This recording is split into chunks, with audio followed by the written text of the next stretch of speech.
everyone, welcome back to my channel. In today's video, I am going to share a few very crucial yet very important mindset shifts with you, which are very necessary if you really want to start your career as a freelance writer or as a blogger. If you believe that you have the writing skills for what it takes to be a successful freelance writer or a successful blogger, you need to understand that writing skills are just the beginning. You need so much more than those basic skills. So the next important thing that you need is your mindset. Your mindset has to be very in the right place if you want to succeed, if you want to make it in the long run as a freelance writer or as a blogger, which is what we are going to discuss in today's video. But before I move ahead, make sure that you like this video and you subscribe to the channel if you haven't done that already. Now, let's get into the video. The very first point is you have to consider this as a business. If you think that your passion for writing and your hobby of writing have to take you to the next level, then you also have to take it to the next level. Your business has to be treated as a business. You cannot consider it as a hobby anymore. A hobby is something that you do weekly, monthly, or whenever you feel like doing it. But when you have transformed it into the business, or at least you wish to transform it into a business, you have to do what it takes to win the business. You have to do it every single day, whether you want to do it or not, whether you are in the mood to do it or not. So make sure that you treat this as a business and make sure that you work on it like it is a business. You have to give it equal focus, equal dedication, equal efforts. You have to work hard for it. Because irrespective of what anybody else tells you on social media, that it's easy to freelance, it's easy to build a blog, let me tell you, it always gets easy when you are in your 4th or 5th year of building these things, because you have had transformed into a successful business and you are on the way to do it. Also, you have lived through a lot of obstacles. You have overcome a lot of obstacles. So obviously it gets easy later. But in the beginning, it is full of hardships. I am not going to sugarcoat. I will not give you any false expectations. It will get worse before it gets the best for you. So be ready to face those hardships. Be ready to be resilient. Be ready to have the mindset of what it takes to build a business. The second mindset shift is to just turn blind and be deaf. Now, what do I mean by that? Okay, so when you start your freelancing or your blogging business, there will be a lot of people who will tell you this is not reliable, who will tell you this is not the right thing, who will tell you, oh, you should go for a 9 to 5, or you should sit for exams, competitive exams, and this and that. I am not here to downgrade anybody, and I'm not saying competitive exams are bad and a 9 to 5 is bad. What I am trying to say here is, if you feel that this is what you want to build for yourself, if you feel that this is what you want to do for yourself, then turn blind eye to everyone else's growth and be deaf to anything that people are saying. This is something that I have done personally, because let's be honest, we are living in the digital age and you're trying to build a business on social media. So it is very easy to compare yourself with other people. It is very easy to compare yourself with someone who is 3 years ahead of you, who has been in the field for 5 years. So my next advice is never compare your chapter 1 to somebody else's chapter 3 or chapter 4. And the next advice along with that is, do not let anybody, by that I mean literally anybody, friends, family, acquaintances, co-workers, just random strangers, don't let anybody tell you that this is not for you. Because I have been there. I have had people within my very own family or acquaintances who told me this is not reliable, this is not something that you should do. And I hear it till then, where I get advices like you should go for a 9 to 5. But I am not listening to any of that, because I'm just staying true to my vision. And I know this is a long-term process. I know it takes time. Building a blog is not easy. And right now I am in the process of building my blog. So irrespective of what people say, if you know that this is what you want to build for yourself, then just focus on that. Now, the third point that is again a very important thing that you must know that you should be prepared for is rejections.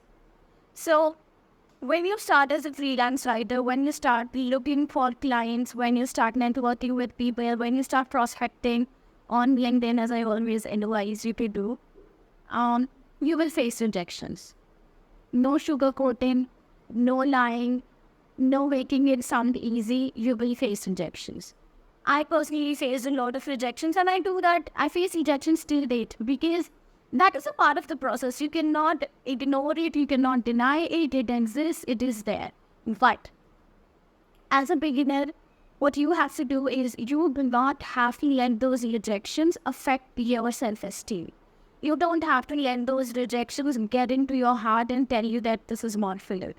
Because rejections are a part of the process, but you have to learn, you have to know that every single client and every single prospect that says no to you is bringing you closer to a client who will say yes to you, who will make you feel that yes, this is what you want to do.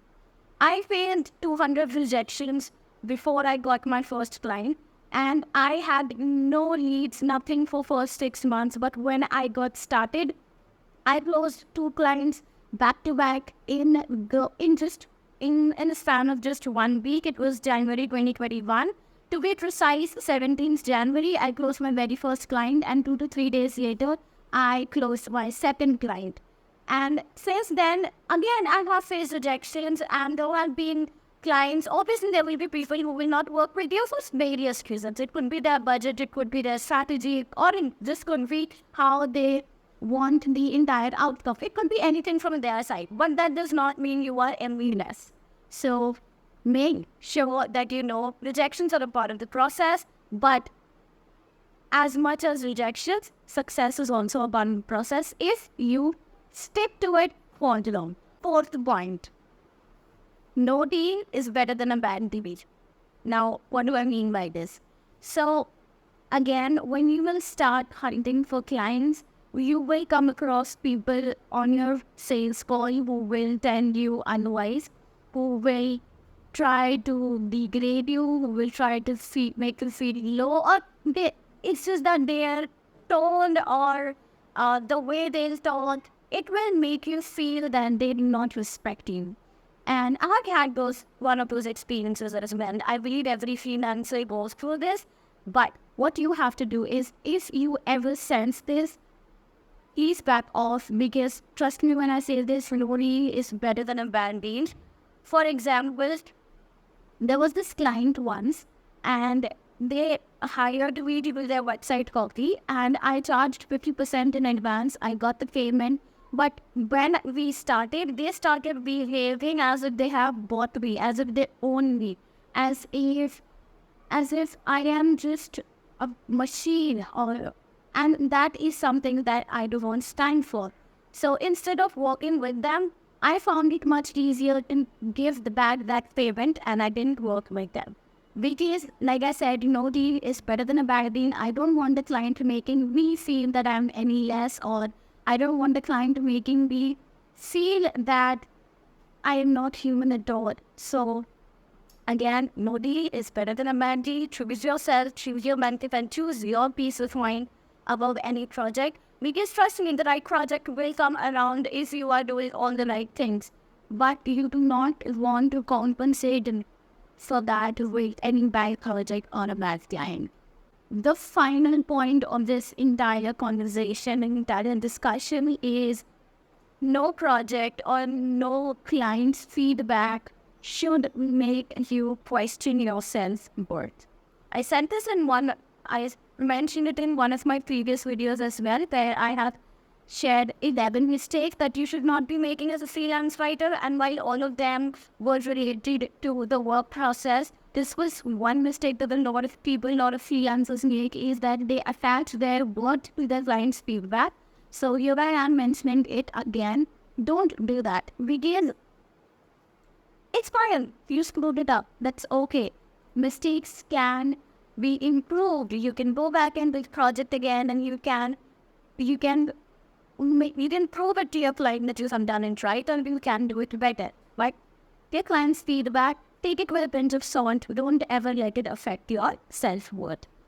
So this was everything that I wanted to share with you as far as your mindset shift is concerned.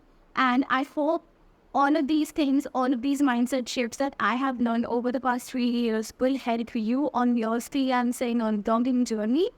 And just know that the right client will come to you, the right project will come to you at the right time. All you have to do is continue putting effort. And when I say efforts, I mean content creation and the entire process, which I shared in one of the videos. Again, I'll link it here. You can watch that. And that's everything to this video. I'll see you in the next one. So before I say goodbye to you for this video, make sure that you like the video. Make sure that you subscribe to the channel as usual. Don't forget to check out your freebies in the description. I'll see you in the next video. Thank you for watching. Bye.